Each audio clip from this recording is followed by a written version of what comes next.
This week on the 167, we're talking about taming the tongue in James chapter 3. Welcome to the 167. 1, 2, 3, let's go!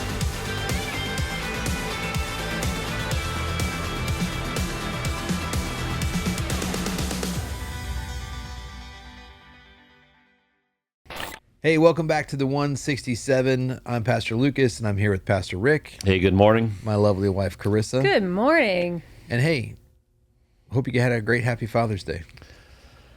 Yeah, it was a good day. We went home, had some cheeseburger sliders. And Ooh. I mowed my grass. So happy Father's Day. Yeah, happy Father's Day. I had a great Father's Day, thank you. Actually, I watched you mow I the watched, grass. watching. she likes it when I do that. Yeah. Well, you know, there are YouTube channels Oh, of people just my. mowing. Yeah. That Really? you can watch people mow. It's like this Okay. guy that finds like delinquent Yeah. like lots and mows them. It's satisfying when you're done. Yeah. So The so trim that's lines the on it appeal, are right? elite. Yep. You just get to watch somebody else do what you don't like. I hate mowing. I hate it. I got something cool for Father's Day though. It was you can put them in your truck bed, but they're retractable ratchet straps. Oh, yeah.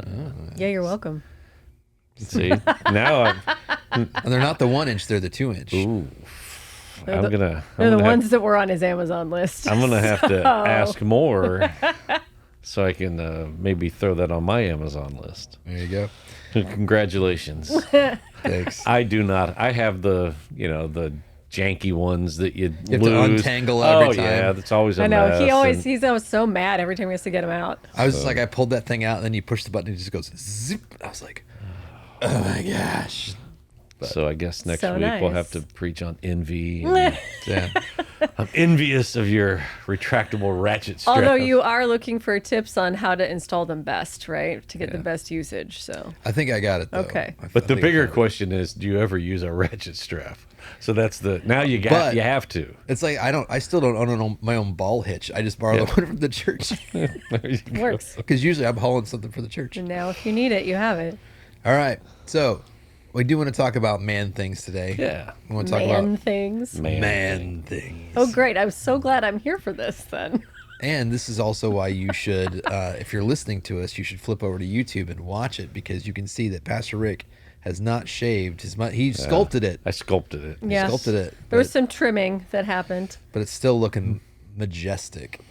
Yeah, just for a little while longer. Just so we can talk about man things. Lucas shaved I shaved. immediately You after should, we you got should home. not watch this. Yeah, I did. I did hear someone just recently about men and Father's Day, and they were talking about hunting. And he said, "I'm a huge hunter." He said, "I know a lot of people don't agree with hunting, but he said I love hunting." And he said, "But it's odd that they call it a sport because." Half of the participants don't even know the game's going on right now. So right. And they end up dead. Yeah, it seems a little unfair. It's really not a sport. It's pretty high stakes. So, Like if they let the deer know, then it would be a sport. yeah, then it'd make it Be more like, challenging. hey, we're going to release you in this field, and there's somebody that you can't see that has a rifle. Good Somebody's luck to trying to kill you. Be careful. You should have to fire a warning shot first. Then it's a sport. All right, so let's talk about man things and men culture. So I just wanted to kind of say or ask you guys, where are you seeing the wins and challenges in culture? I know a lot of times, I was talking to somebody about the other day that the dynamic, which is kind of a meme in churches, is like Mother's Day. It's like, man, you're so beautiful and special, and I love you. And for Father's Day, it's like, get yourself together. Yeah. But where are we seeing wins and challenges with male culture, with fatherhood in culture today? What do you think are some of the biggest wins and challenges? So I spend a good amount of time with men. On Monday nights, one of the biggest challenges that men share is not sure what they should do.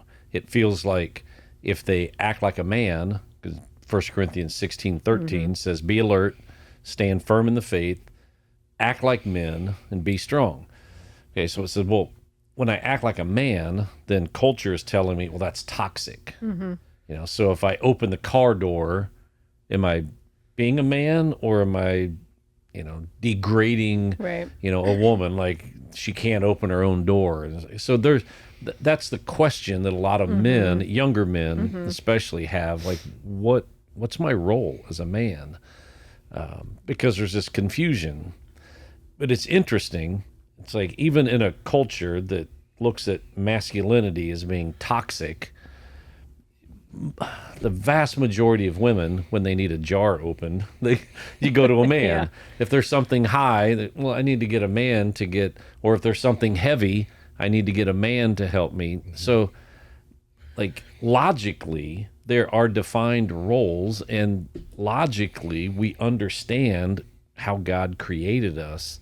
Yet somewhere in culture, it's gotten a little twisted, and there's just confusion, I think, everywhere, where men aren't sure.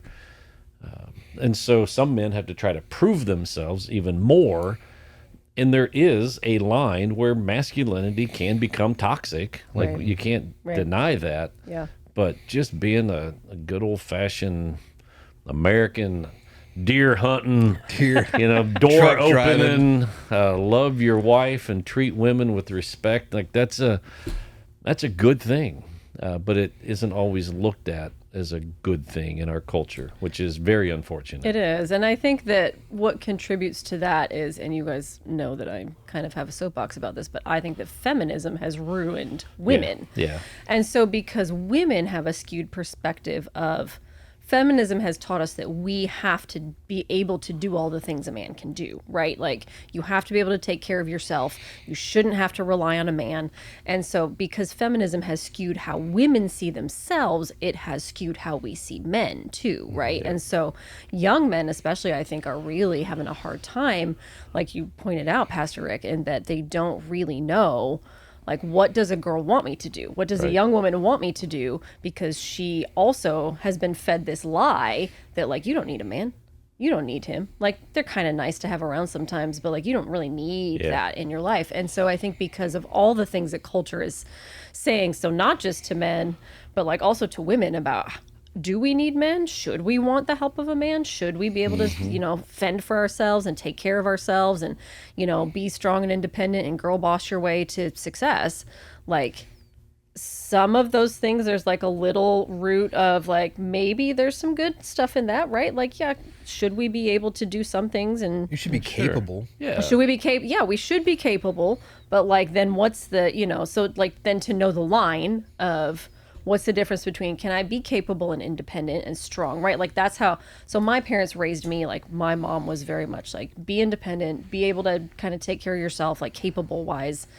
So my mom spent 8+ years living on the mission field in Kenya by herself as a single woman. Yeah. Right? Like, dealing with things like spiders and snakes. And that's awesome. And lions prowling around her camper at night, right? Like, so that's I don't even want to deal with great. spiders Like, and snakes. I mean, yeah, but then, so I kind of grew up with that, like, oh, be independent, but that doesn't, I can't maintain that in my marriage, right? Like, then then we get into conflict, right? Lucas and I get into conflict if I have too much of that.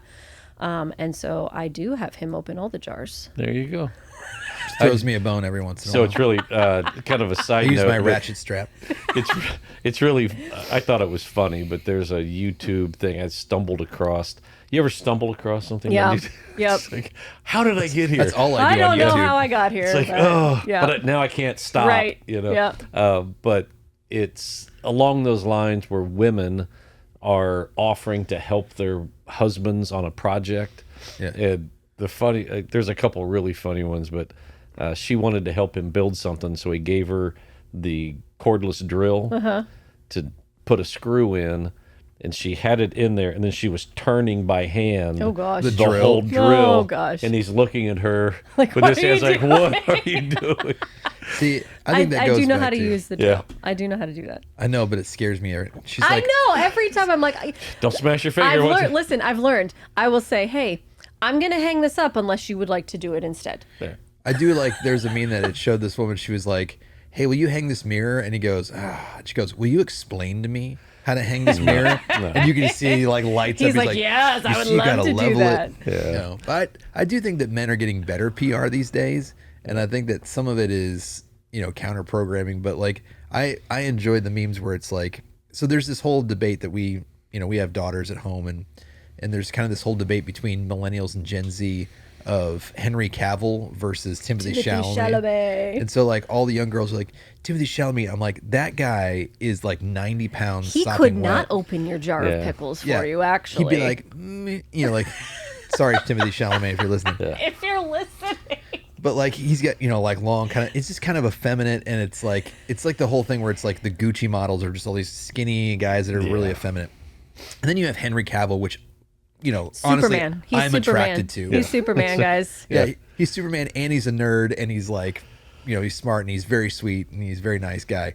And so it's like, but he's this huge dude. And so it's like, they're like, oh no, that's not attractive. And I'm like, are you kidding me? But like, cause that's manly.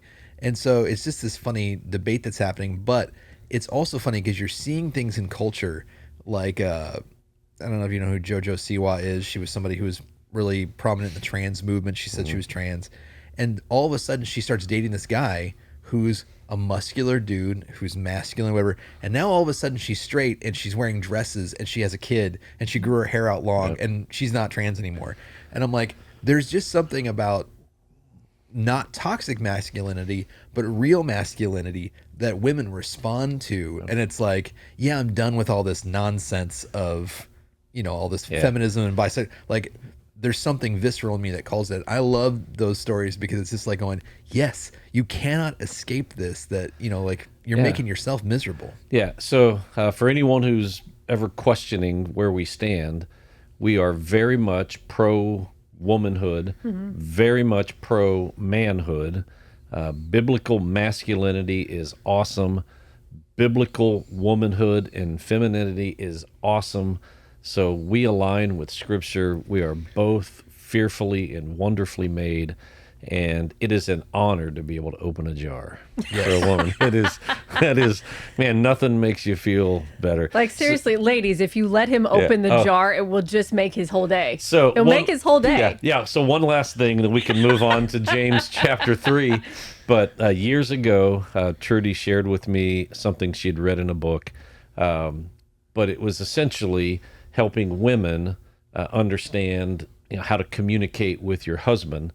And the author said, instead of nagging your husband like every week to take the trash out, don't forget, it's trash day, don't forget to take, said, don't do that. Just casually say, hey, honey, when you pull the trash bag out of the trash can and I can see your tricep, that is so hot. Yeah. You say that one time, and forever he'll be like, "Honey, changing the trash. Oh yeah, honey, look at this. I'm taking the trash." So we're easy, we're gullible. Hercules. No. So you just got to learn how to take care of us. So. I seriously though, I spent a lot of time in premarital counseling and marital counseling with people and asking that, like, why can't you just like go, instead of going like, I don't know why I can't remember, just be like, I just think it's so cute when you like, and it's like if you want the response, problem solved. Which is a great segue into James 3 in our words. Yes, absolutely. Well done. Exactly. Good job. There you go. Because like, and that's the thing that happens. You can see that in everything we just talked about. It's messaging, right? It's the stories we tell ourselves. It's the things that we communicate to each other that often make the difference between men and women inspiring each other and, tearing people down. But we were talking about James chapter 3. We talked about the tongue. We talked about different things. And you pointed out, you said, like, nobody's perfect, but we all struggle with this. And men, like you said, sometimes in our anger, we lash out. We say things that we don't mean, or worse, we say things that we do mean and we probably shouldn't have said them. So I just want to talk to you a little bit. Why do you think it's so hard for us in James is talking about taming our tongue? And there are so many other things. Like I just wrote that question as, is it easier or harder than actually taming our hearts or our lust or our inner motivations?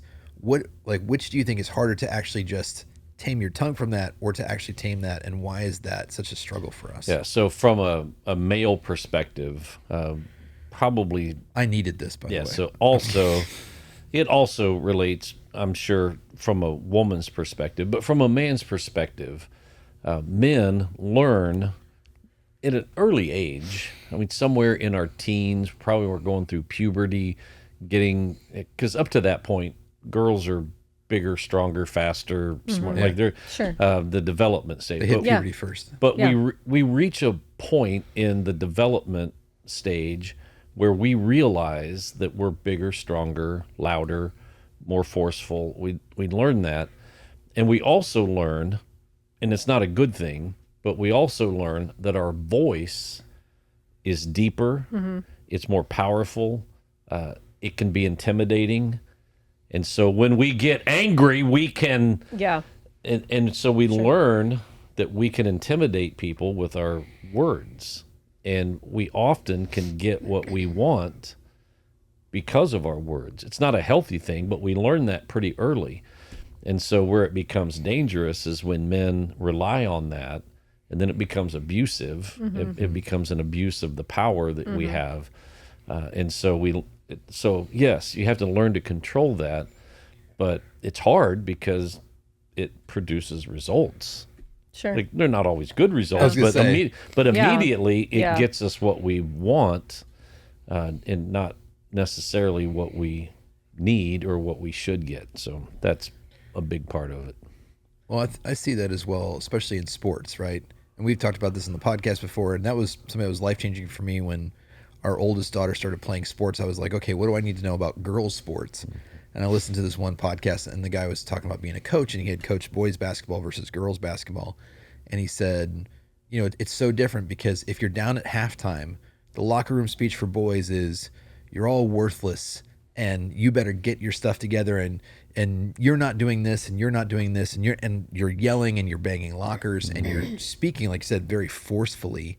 And it elicits a response for other men. A lot of times other men will rise to that. And it's like, he goes, if you do that in a girl's locker room, you'll just destroy them. Destroy them. And he said, you know, and he goes, what I usually do is, he goes, I go in the girls' locker room and go, I don't know, guys, I still think we can win this. What do you think? And they'll go, yeah, I'm not doing my own. And he goes, and they'll kind of, and then you go, yeah, but you can do it. And we get, and he goes, you use your words completely different in those two scenarios. Yeah.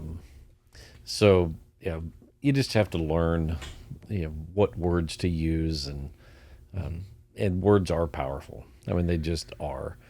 And yes, men respond differently to different words and different vocabularies and different levels of volume.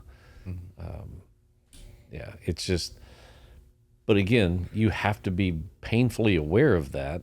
And when you're not, it causes devastation. Like it hurts. And so when you ask, is it easier or harder? That passage that Jesus said, it's, out of the abundance of the heart is where the mouth speaks. So, I think controlling the heart is probably more difficult.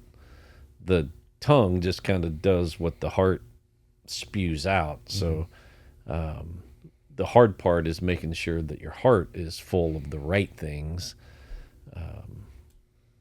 I think So- that's what I was thinking about. Is that was a really important point that you made in your sermon, is just talking about how those things are connected. And so when you're saying what's harder, to control your tongue or to control like your heart and your mind and your flesh, right? Like, you honestly can't, I don't think you can really control your tongue unless those things have been brought under control by the Holy Spirit, because that's, like you're saying, out of the overflow of the heart, the mouth speaks. And so you had this great thing where you were like saying in the sermon, you said, don't just ask God to change your vocabulary, right? Don't just ask him to change your tongue.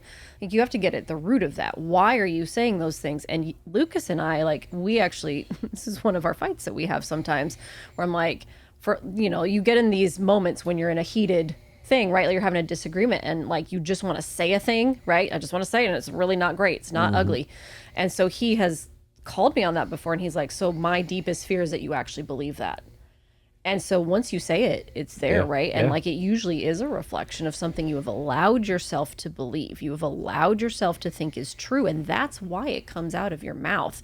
And so recognizing the root of those things, right? If you are constantly, you said this too, if you're constantly angry, that means you have anger that hasn't been dealt with. If your words are angry, if your words are, if we're gossiping, that was Yeah, one of the things. yeah, you said it's that like, one too. why do people gossip so much? Yeah. It's, I've got pride issues, Yep. and I'm going to go Yeah. after them. Right. So it deflects it from me. For sure. Yeah, and so it's a heart issue, not Yeah. a I think if your words are always critical, that's about an Yeah. insecurity you have in your heart. So I think there's a lot that's like, yes, it is hard to control your tongue, but I also think that if you can recognize that, oh, I'm saying a lot of things that I wish I wouldn't have said, or Right. I have to. My kids are always like, when you call them on it, they're like, well, I didn't mean it. Well, but it still came out of Yeah. your mouth, right? Like it still happened. And so what's in your heart that is you're believing? Yeah, so I think where you get really frustrated, I've been there, probably everyone has, is when we wrestle with, pray about, ask God to like tame my tongue, like help me. It's just that that surface level change the immediate word, Right. because that's the easy, like I think, and it's frustrating because I keep saying why do I keep saying that? Right. It's because we're trying to do Yep. this Yep. when really And you the haven't issue done- is here. Exactly. And so it's temporary, and then it's frustrating because I said it again and I did. Right. It's because it's a heart issue, not just a word issue. Right. So, They're connected.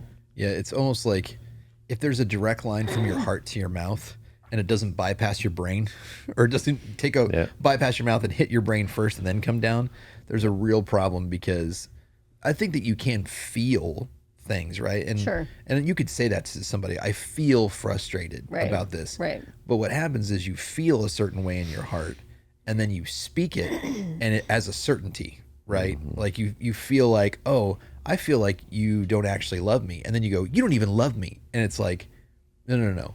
Sometimes I feel, which is my problem, right? Like I feel like Yeah. I'm interpreting what you're doing to me like you don't love me. And that doesn't like, if you can't shut your mouth the first time on the way up and have it hit your brain first and then speak it, I think a lot of times we don't examine our motives for that. And so it's like, there's all kinds, the Bible says the heart is deceptive and, wicked above all things. And so it's just this thing where I'm going, I can't trust this. Yeah. And so how do I, like you said, how do you tame your heart? How do you rewrite those narratives? And it has to involve, like what the Bible talks about, taking every thought captive. Right. Yeah. And I wish it would have just said feeling, right? Because that's really what it is. It's like Yeah. take every feeling captive. When you start to feel frustrated, you start to feel angry, you take that captive, because then you can tame your tongue to say, hey, when you said that really hurt my feelings and it frustrated me. And I want to believe that you don't actually feel that way. Could you help me with that? And like, that feels like, oh, well, you tamed your tongue. And it's like, no, but really what I did was I recognized that what I was about to say was going to be hurtful. And I stopped my feelings. Right. And You rerouted you it. trapped it before it came out of your mouth, right? That Yeah. thing that was inside of you, thought, feeling, whatever you want to call it, like you trapped it and you were like, oh, let me examine that, right? And I think my favorite thing that you said in the sermon, Pastor Rick, was you said you cannot live a transformed life and have an uncontrolled tongue. Like they just don't go together. And so I think, and you hear people do this. Well, I'm just being transformed, right? Like the Lord's just working on me. Well, if he's working on you and you're being transformed, that should be evident in the way that you're speaking. Like the Can you do it words, faster? the words that you are saying are a part of that. And I think so often people just, I don't know, we make that less important or we overlook it. And I mean, James 3 is going to hit every time, right? Like it's just going to be this moment every time you read it. My teenager walked out of that and she was like, man, Pastor Rick was really giving it to us today. And No, she said to me. Yeah, it was She her said and her that. cousin. Yeah. And she was just like, and they were all day. They were like, "Is it helpful? Is it? Yeah. Is So, it true? Is it helpful? helpful? Is it necessary? Yeah. Yeah, Yeah, don't let them use that against you. Dad, is this necessary? you Yes, bet your it sweet is. bippy it is." If Dad's saying it, That's it's right. necessary. It is necessary. But I always like that. Well, we're gonna get to that in a little bit, but I do like that last one because, it's like going. Yeah, I have so many people that are just like, they'll say something that's hurtful, and they'll be like, "But it's true." Yeah. And I'm like, "But was that necessary?" Right. Yeah, and that's so our words again because we learn we can get things, Yep. right? And Yep. so there are people that are just rude, and if you confront them, they'll say, "Hey, I'm just being real. I'm just speaking the truth, man. I'm just just being telling real. it like it Yeah, is." just tell it like it is. Yep. It's like, okay, there is value in that. Right. Like, I don't want you to lie. yet you don't always have to say everything that is true. Yeah, so you have to control your tongue, know what is true and helpful, and is it necessary? Yeah. Well, and you talked to us about the responsibility of that, because you talked about how the Bible's comparing it to a bit and a rudder on a ship, and you talked about how our tongue is just this small thing, but it can change the rudder. It has the ability to alter not just the course of our life, but the people that we speak to. And so, like, that person is just like, well, I'm just keeping it real. I'm like, you can do serious damage with that. Like, you can steer someone's life. Yeah. So I wrote there, can you guys think of an example of that in your life where what you were speaking was steering your life or somebody else's, or what somebody else is speaking into your life really was? It was a small rudder, but it made a huge difference. So there are a few people, that they're a part of my life that, like, their words carry more weight Sure. than other people. And there's a guy, he doesn't even live in Kansas City, but like his words, like occasionally, like he'll send me a text and it's just, it hits different. Sure. When he says something encouraging, and when he sends those texts and it's something encouraging, like my whole day changes. It's like, heck yeah, I'm a good guy. Let's go do something great. I can believe this That's about right. myself. Let's go do something Yeah. great. And so I can look back on, some texts like that, and phone calls, and his words are just powerful. So I appreciate those, which has caused me to think, who should I be speaking those kinds of words into?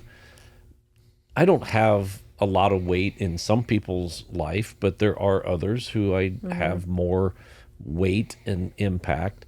And I just need to become more aware of that for myself and realize that I need to speak different words or more words, or be more intentional in those relationships to build them up. It's hard. Yeah. Like, it's hard work because we get busy, and Yeah.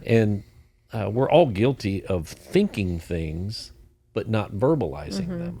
And it's why I said somewhere in the message, I said, I'm as guilty as anyone, where I say the things I probably shouldn't have said, but I say them.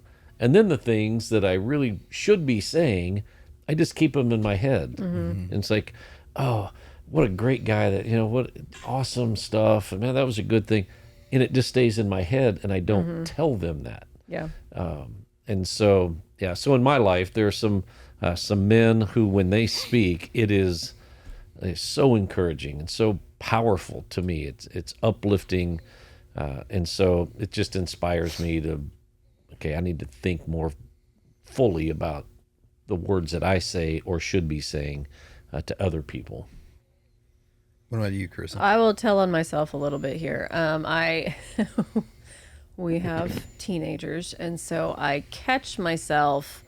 You know how, like, when you have an argument with one of your children, No. No, we've never had and that. then can't relate. and they walk away, and like you're both kind of mumbling under your breath, like one of our kids really does this. But so then I catch myself that I will end up doing the same thing, right? Like, oh my gosh, she's so stupid. I can't believe she's doing this. Like, is she ever going to learn? Is she ever going to get better? Like, what's it going to take? What's it, how much more of this? Like, I just find myself not always even verbalizing, but thinking, especially. And sometimes it'll just come out, right? I'll just start to be mumbly, which we hate when she does it. But then I catch myself doing the same thing. And when you do that enough times, you start to believe that, right, about your kid. And so that little rudder of like, it's just like this little trickle, right, of words that come out of your mouth. And I think that's why, James is saying it's like a small fire. It's like a fire, right? It's not a small fire. It starts small and it gets big fast, because the more you just let yourself say those things, right? And again, that's reflecting the state of my heart. So it's like, then I'm starting to actually believe she's stupid. She can't change. She doesn't know anything, right? Like, then I'm starting to believe that. And so I have had to catch myself on multiple occasions. And then what's really telling is then when you're like 9-year-old He's like, Mommy, what'd you say? I'm like, nothing. I didn't say anything. You didn't hear me say I anything. said you're beautiful. Well, she's hearing me say this about her sister, right? So I'm like, nope, I didn't say anything. Mommy's quoting scripture. I didn't say anything. Yeah. Because they'll call you, and then the terrible thing is like when you hear them say a thing that you have said and you didn't realize they heard you say it. And like I said, I've heard my younger daughter say that about her older sister, like, oh, she's just this, and I was like, oh no, she heard me say that, and that's where that came from. And so that little rudder, that has just been a thing, like I know that has steered kind of my narrative about who my kid is. And that is a thing I have to be really careful about. Yeah, because generally, whenever your kid does something good, you don't walk away mumbling, "She's just the best. Right. I just love her." And it's like, it's usually that same thing where you hear more from people when it's criticism than when it's praise. Right. Yeah. Which I would say that was a thing in my life that I really needed and really shaped me. Whereas, like, even in our own marriage, like Carissa, I need a lot of verbal affirmation, and that was not Carissa's strong suit when we got married. And so I had to train Carissa to do that. It's so hard. Why is it so hard? It's I don't know. hard. When you have this to work with, why is that hard? And All right, you're awesome. Thanks. There you go. But I mean, it's so funny to do that, and it's just like, I think that really has a positive effect. And then I started to realize that about other people. Like, so I would talk to the people I worked with, and it's like, oh, you need this too. It's So not it's just like, you. Yeah. Yeah, people that need verbal affirmation are oftentimes not people who are good at giving verbal affirmation, or I guess that doesn't come front of mind. Sure. Because you're constantly working at a deficit, so you want it, but you don't not necessarily giving it. So I think that was a big thing for me of going, every time that I want verbal affirmation, I give it. So it's like I'm trying to put it in so that it comes back to me. I'm trying to sow seed. Because, I know you want it, but you're so awkward Yeah. when someone says something to you. Like when I try to give him verbal affirmation, he gets so awkward about it. Yeah, Every time. Yeah. Every time. it's weird. It is weird. But I did want to ask you guys about that. Like, so that's kind of a change for me. I'll tell you another thing that I really changed was I realized. Megan does our connections and first impressions here. Before her, Brittany did it, and so when Brittany would ask me something, I started to, and I think I even did this with Meredith. Meredith, I think, was the one that pointed out to me. She would ask me a question, and I'd say, "I don't care about that." And so she would be like, "What color do you want?" Like, "Hey, I need you to pick out Christmas decorations." Well, what color? I'm like, I don't care. And I would watch her kind of go, oh. And I was like, oh, I'm doing something wrong. And I started to investigate that. And so I changed what I did. Instead of saying, I don't care, to I trust you to make that decision, which is much, much more uplifting. It's much more positive. Yeah, and because when I say I don't care, they can't win, because no Right. matter what they choose, I'm not going to be happy with it. Right. So, because I don't really care about it. And then if they do something that they pick lime green, and I'm like, oh no, we have made a terrible mistake, then it's like, then they get punished or something. I set them up for failure. And so I've started to say that is going, hey, listen, like I really trust you with this. I trust your sense of style, and go for it. It's going to be great. And then I kind of make a mental note that when they come back and go, look what I did, I go, man, you made the right decision. And so I've had to change that about myself. Instead of saying, I don't care, to say, I trust you with that. What is something that you have done intentionally to tame your tongue, or to kind of curb that when you're angry, or like any of those things? What have you done, something that's intentional? So with our kids, as they've gotten older, and when you're the parent of adult children, it's weird, but it seems more awkward Sure. to give them a hug, say I Yeah, love you, yeah. and give me hugs and kisses, and it's like, Snuggles. but I've been trying to be more intentional of just letting them know, hey, I love you, I love you, I love you. Just I don't, again, those are words that you might not see the results for a long time, or you may never fully understand, but I'm trying to be a little more intentional, letting them know, hey, I do love you, instead of just I love you. assuming that Yeah. they know that. Yeah. So that's one kind of a small thing of just, hey, I love you. Yeah. Yeah. I think I have kind of going off my last thing that I said, like I have had to change the way I talk about my kids to the other kids. Do you know what I mean? So like I can't sit around and say, well, she did this and that was not a great idea, like in front of my other kids, because they will start to believe and repeat the things that I say.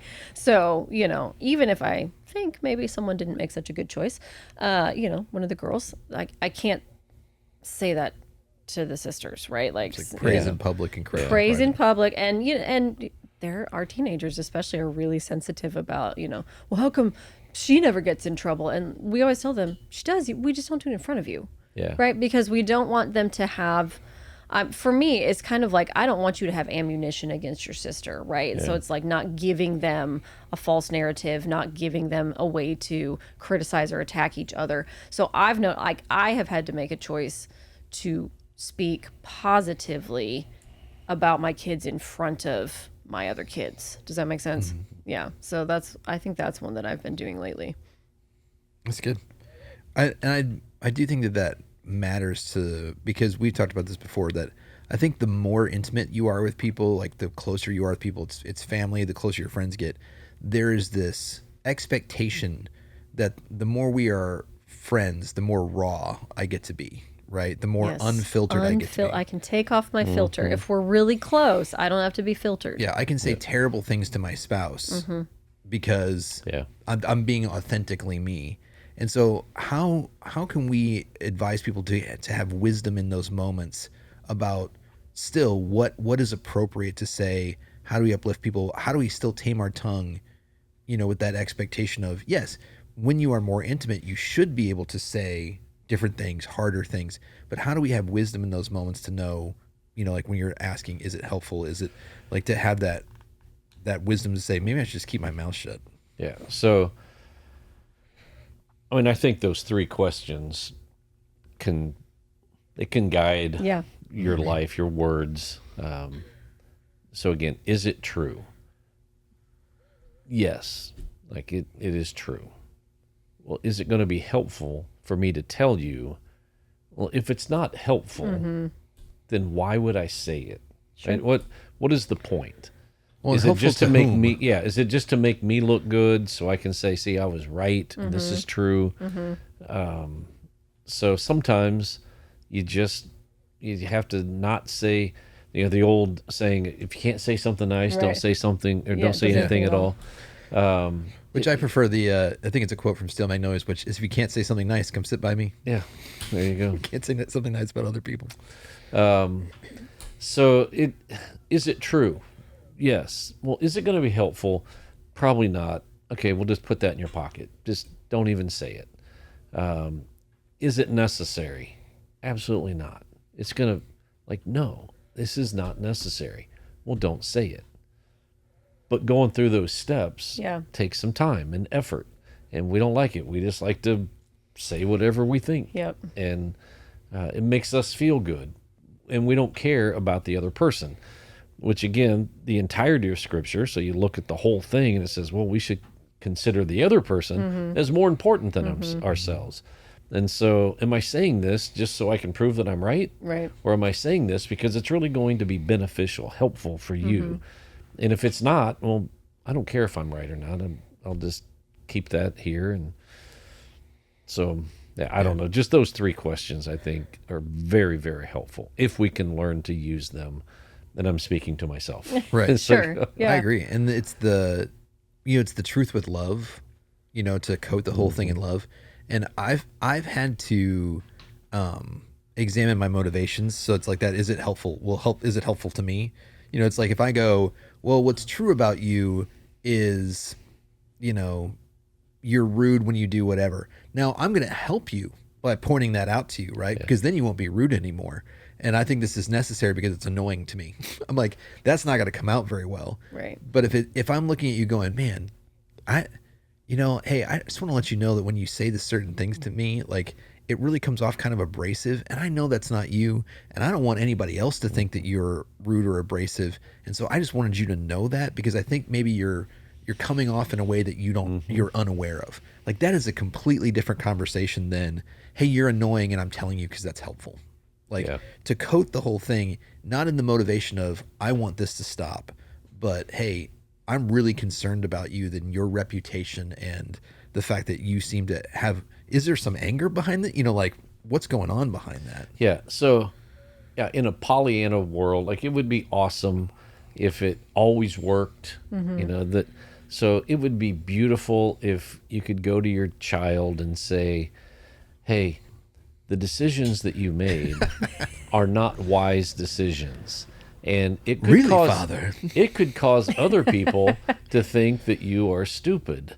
But you're not stupid. You are very intelligent. So just make better decisions. And they're like, oh, thank you, Father. Yes, thank you for telling me. I will write it in my journal. Right. So it's, yes, that seems like it would be great. But what comes out is, you're so stupid. You made Right. another and why? Because it's easier. Yeah. It's just that snap.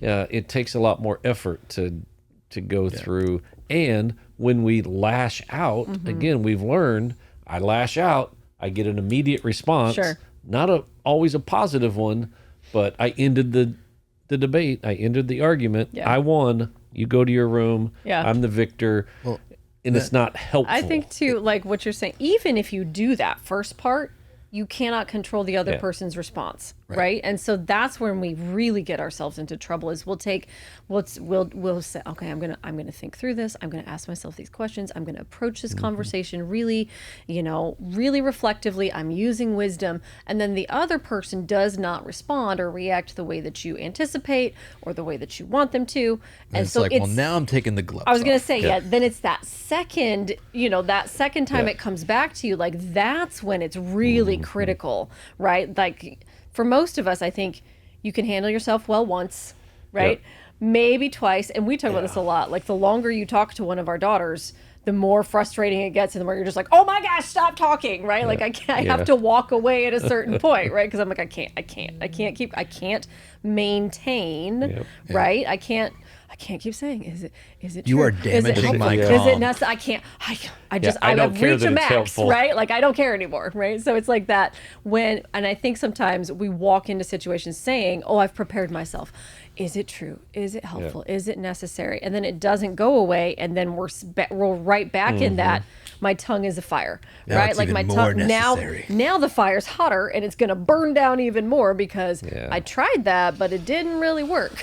Yeah, and that's I've had to work with my anger on that too, because it's like my mentality going into parenting was like, hey, listen, the first time it's like, oh no, don't touch the stove, that's hot, and they're like, and then they reach for it again, and what I'm going to do is I'm going to slap your hand because I'm going, I've already told you once, now you need to associate pain with this.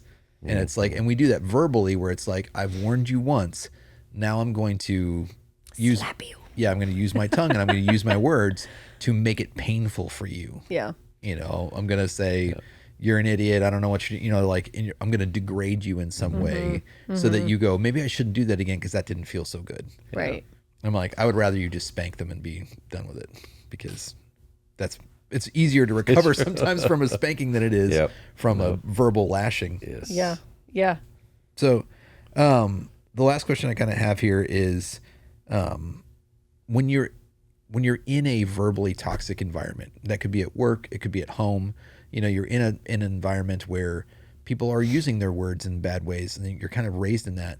How would you advise people to tame their tongue and be in that environment without succumbing to the environment, or should they leave the environment? Yep. That's a good question.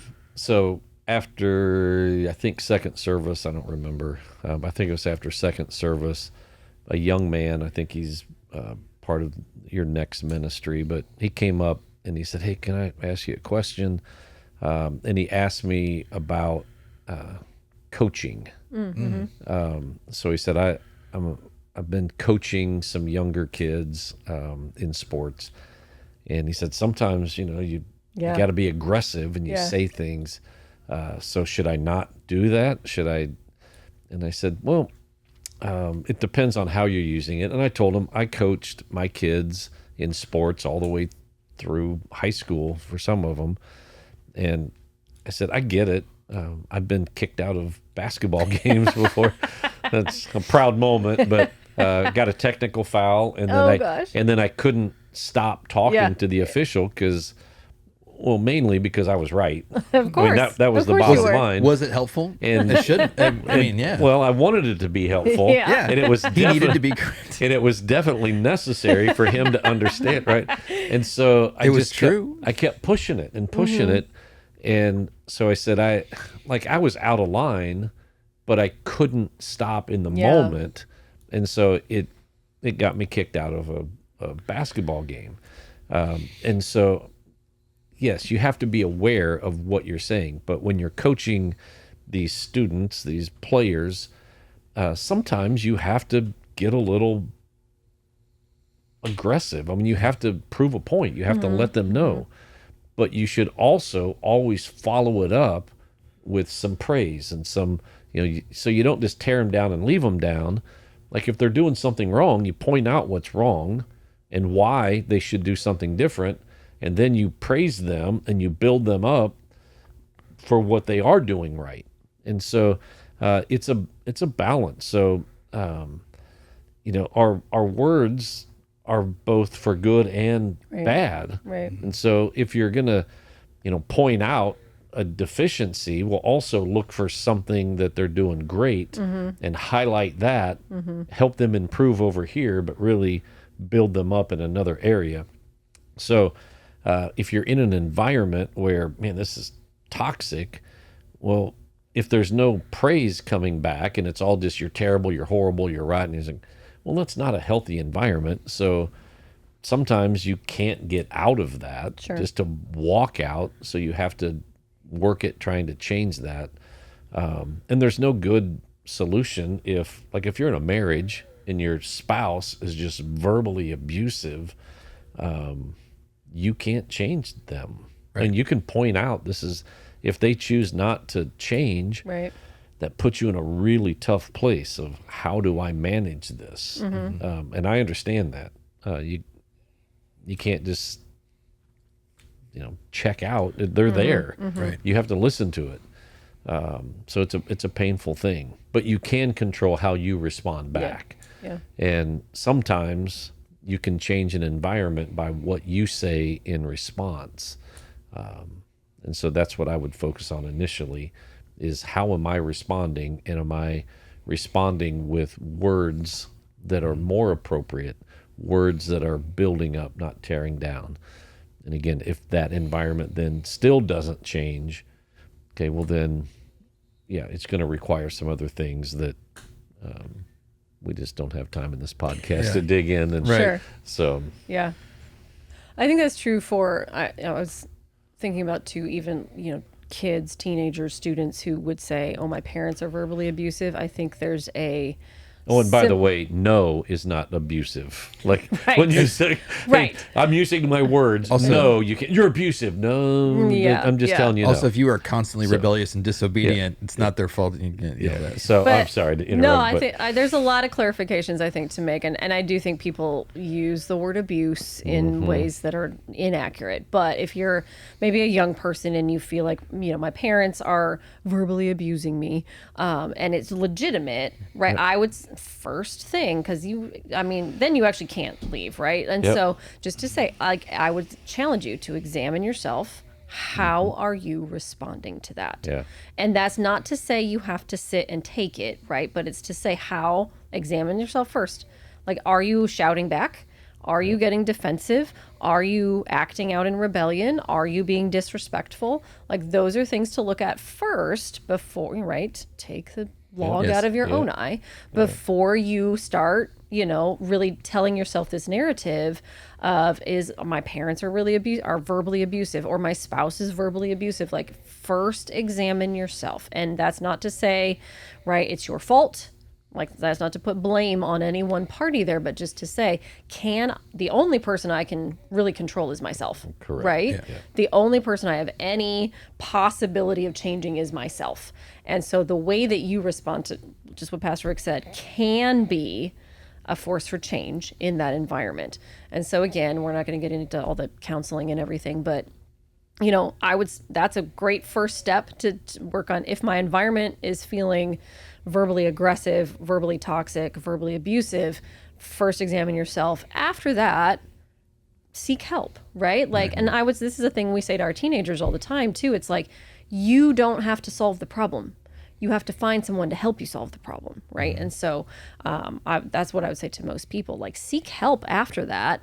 Don't keep trying to take care of it yourself. If you feel like you are getting to a point where, like, I just don't know what to do anymore, come seek help. Yeah. Right. Yeah, and I would take it. I'm going to take it from the place of like the workplace, right? Okay. So if you're at the workplace, then like you said, you could seek out a managerial support. You could do that if it's all toxic. Like if that's part of the problem, I would say that it's going to be really important. And this might be a weird Christian answer, but your quiet time is going to be super important because you're going to have that boundary of, sticks and stones, right? Like I'm going to choose to ignore this because what I see is people who are insecure. And what I see is it's kind of that humanizing thing of going, oh man, what is happening in their lives that they feel like they have to come to work and do this? What kind of home environment did they grow in that they think that this is appropriate? Right. And kind of having some compassion for people and being able to go, just the other day, I sat with somebody and they said something to me and they said, "Are you offended?" And I said, "I'm not offended because I know you're wrong." Like, and I wasn't trying to be mean. I just said, like, listen, I understand that you're saying this, but you're not correct. And so I'm not offended by that you believe that, and so, it was just, I'm choosing not to be offended by that. And so you can choose not to be offended, but that means that you're going to have to get your self-esteem and your self-worth and your affirmation from the Lord. Yes. And then take that into your workplace, because one of the things that's really important to me and my friends that are dudes is we're pretty verbally affirming because we all want that. And so he says I love you to his friends probably more than to me. My brother's here right now. He gave me an awkward side hug when I saw him, and like I saw him landed on the running path, and he saw me from 50 yards away and started jumping up and down, and we ran and hugged with our weighted vests on. There you go. And so it's like, but then I'm like, hey buddy, you're out here killing it. You're doing great. And like, he, same thing. So like we're verbally affirming. And so when you start that, like when like other guys are like, yeah, I want to get a part of that. It's like, and so if you can fortify yourself with the Lord, so much so that you're outpouring that love, and then you go to work and somebody's like, oh, and says something stupid or toxic, and you're like, I don't know, buddy, I'm not offended by that, but hey, I just want to tell you you're looking great today.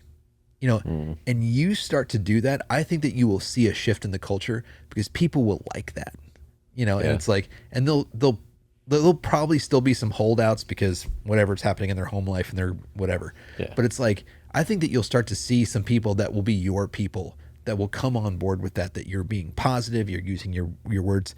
You could look at somebody and go, man, I remember when I screwed up, you just got to learn something from it, but I love what you did here, and just be very positive at work. Yeah.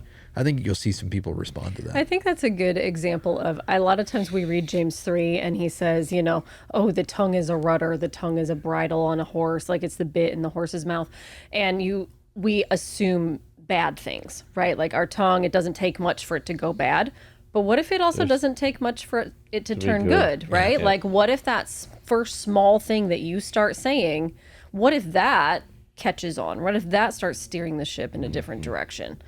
Yeah. I think we don't try that often enough. Yeah, and it makes those harder conversations easier because, like I said, I have a group of friends that we say really hard things to each other. We were on our way, usually we go skiing together once a year, and I remember we were on our way back one year, and I was really quiet, and my friend Mike, we're riding in the front together, and he said something to me, and I'm like, listen, I just need a minute. And he was like, because he's like, what's going on? And I was just like, I just need a minute. You've literally kicked my butt all weekend. Like all weekend he was telling me to do hard things, and all weekend he was like confronting me with things in my life, like my pride and things. And so it had been 3 days of my friends just kicking my butt. And it's like, and we talked about that at Next. It was like, what do you look for in friends? I'm like, I look for friends that they challenge me. Yeah. And it's like, and so he kicked my butt for 3 days. I was like, I just need a hot minute to sit in the car for an hour on our 8-hour ride back, that you just leave me alone for a minute. I'm like, I know you're right. I just need to sit in it for a second, and so, it makes those things, and at no point was I actually mad at any of those guys or anything like that, or feel rejected by it, because we spend so much time pouring into each other. And so I think that if you use your rudder, if you pour into your children, you pour into your spouses, you should your spouse, not your Your multiple one spouses, singular. spouse. your spouse, and then It was a plural you. it's ustedes. But so it's, if you're doing those things, if you're pouring into your friends, I think that you can subtly and slowly shift the culture. But it's going to be that transition part's going to be really hard. Yeah. Well, thanks guys for being here. We're going to continue in James chapter 4 and then 5. So we hope that you guys join us here. Always, we invite you to join us and be part live of New Life Community Church. We are here. You can find us on the web at newlifegardner.com. Check out Pastor Rick's sermon there under the messages, and we'll see you back here next week for the 167. If you enjoyed this episode of the 167, make sure you like, subscribe, follow, get notified, leave a 5-star rating and a positive review. Tell all your friends to listen as well. Make sure you go over to newlifegardner.com and check out all that we have to offer as a church, and check out our messages online as well. Thanks for listening.